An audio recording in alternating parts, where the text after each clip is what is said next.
You're joking, aren't you? It's the Teesside Chef. London Bridge is down. And in the days that followed, lots of people made it all about them, didn't they? On social media. But I'm not doing that today. I'm just going to make the Queen's favourite cake for you.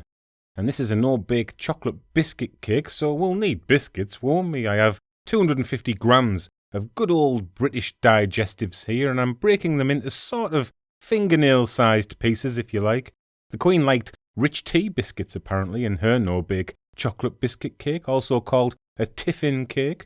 But you can use any plain biscuits, really, as long as they're not too sweet.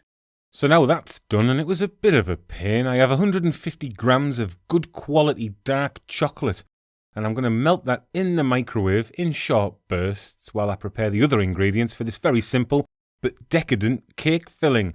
So in a bowl a bit bigger than you think you'll need, add 150 grams of softened butter and 100 grams of caster sugar, and whisk that all together to a very creamy, airy consistency. And it is better to use caster sugar here because normal granulated sugar can give the cake a grainy texture, and I've been very thorough and dedicated to my duties mixing that, and it's the perfect consistency. So it's time for my melted chocolate to go in before whisking the whole thing together again, and the filling is almost done now.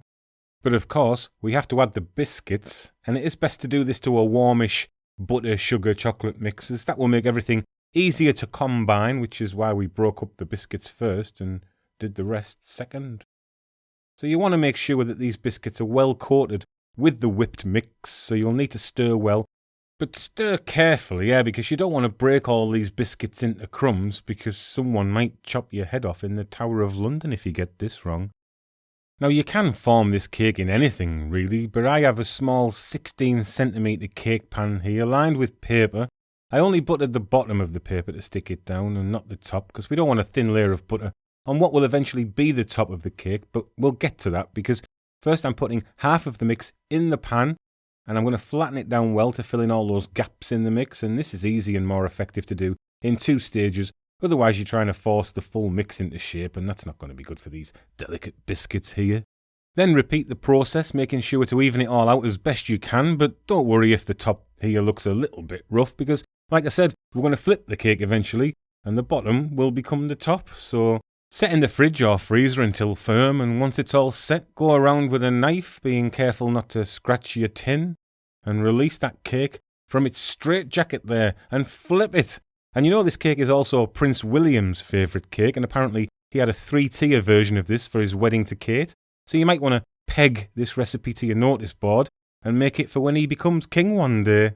So the cake has been flipped, just removing this paper from the top here, and as you can see, it looks really neat and tidy, well, sort of really neat and tidy now. So it's time to prepare the glaze, and I have a pan of gently simmering water, and this is going to become a bain-marie water bath, wherever you want to call it, because I have 100 grams of dark chocolate and 100 grams of milk chocolate in a heat-proof bowl.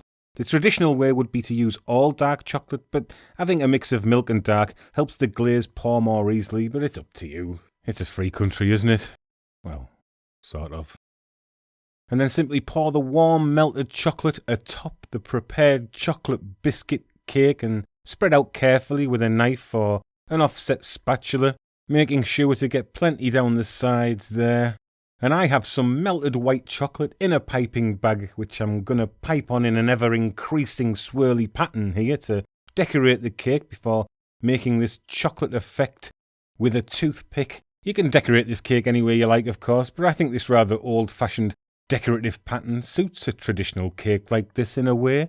It's a bit outdated, it's a bit weird, but it sort of serves a purpose, and a lot of people like it. A bit like the monarchy. So let this finished cake sit now at room temperature until the chocolate sets, and then it will be ready to eat. A simple, traditional, indulgent cake recipe that you can make easily at home to commemorate the curtain falling on the second Elizabethan era. Elizabeth the Great. Ta-ra.